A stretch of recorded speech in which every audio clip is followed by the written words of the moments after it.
বিশ্বনবীর সাহাবী হযরত ইবনে মাসউদ রাদিয়াল্লাহু তাআলা আনহু ইরশাদ করেন,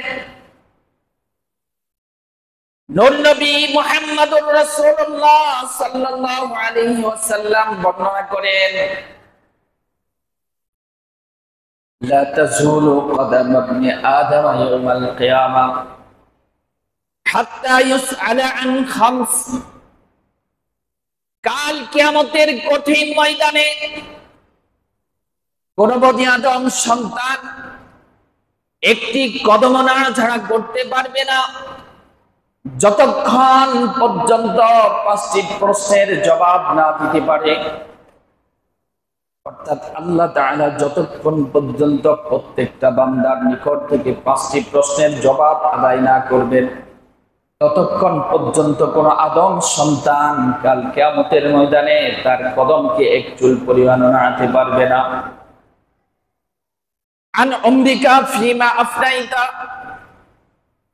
আল্লাহ তাআলা আমাকে আপনাকে 40 বছর, 50 বছর, 60 বছর, 70 বছরের যে জিন্দেগি দান করেছেন, যে হায়াত নামক নিয়ামত আল্লাহ তাআলা আমাকে আপনাকে দান করেছেন, ওই হায়াতের প্রত্যেকটা দিন, প্রত্যেকটা সময়, প্রত্যেকটা মুহূর্ত আমি কোন কাজে ব্যয় করেছি সেটার জাররা জাররা হিসাব অবশ্যই আল্লাহ তাআলার কাছে প্রদান করতে হবে।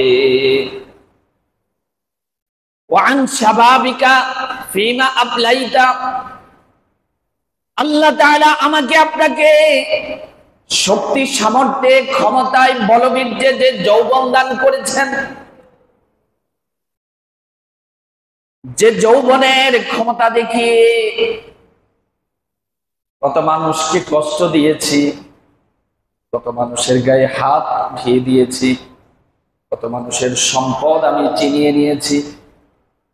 ওয়ান শাবাবিকা ফিমা আবলাইতা, কাল কিয়ামতের ময়দানে যতক্ষণ পর্যন্ত আপনার এই যৌবনের প্রত্যেকটা মুহূর্ত সম্পর্কে আল্লাহর কাছে হিসাব প্রদান না করতে পারবেন, ততক্ষণ পর্যন্ত আমার আপনার কারো জন্য এক চুল পরিমাণ নাড়াচাড়ার সুযোগ থাকবে না।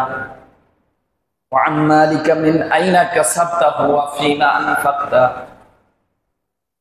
আমার জীবনের প্রত্যেকটা টাকা পয়সা, প্রত্যেকটা সম্পদ কিভাবে আমি সেটা অর্জন করেছি, কোন পথে ব্যয় করেছি, তার পরিপূর্ণ হিসাব না দেওয়া পর্যন্ত কাল কিয়ামতের ময়দানে আমরা নাড়াচাড়া করতে পারবো না। আমি যতদূর জেনেছি পড়ালেখার মাধ্যমে কিংবা ওয়াজ নসিহত শোনার মাধ্যমে, তার কত দূর পর্যন্ত আমল করেছি, এই 5টি প্রশ্নের জবাব দেওয়া ব্যতীত কোন আদম সন্তান কাল কিয়ামতের ময়দানে এক চুল পরিমাণও তার কদমকে নাড়াচাড়া করতে পারবে না। 5টা বিষয়ের মধ্যে একটি বিষয় হচ্ছে মিন আইনা কাসাবতাহু ওয়া ফিমা আনফাকতা, আপনার জীবনের জাররা জাররা অর্থ, সম্পদ, টাকা পয়সা কোন পথে আয় করেছেন আর সেটা কোন পথে ব্যয় করেছেন তার হিসাব দিতেই হবে, দিতেই হবে। এটাকে আপনি আপনার কদম নাড়াচাড়া করতে পারবেন না। তাহলে সম্পদের পরীক্ষা এটা সহজ না কঠিন? শুধু কঠিন না, অনেক বেশি কঠিন। গত 1 মাসের হিসাবটা একটু দিতে পারবেন? আপনি কত টাকা আয় করছেন, কিভাবে করছেন, আর কত টাকা কোন কাজে ব্যয় করছেন দিতে পারবেন? কিন্তু আপনার সারা জীবনের হিসাব সেই দিন দিতে হবে।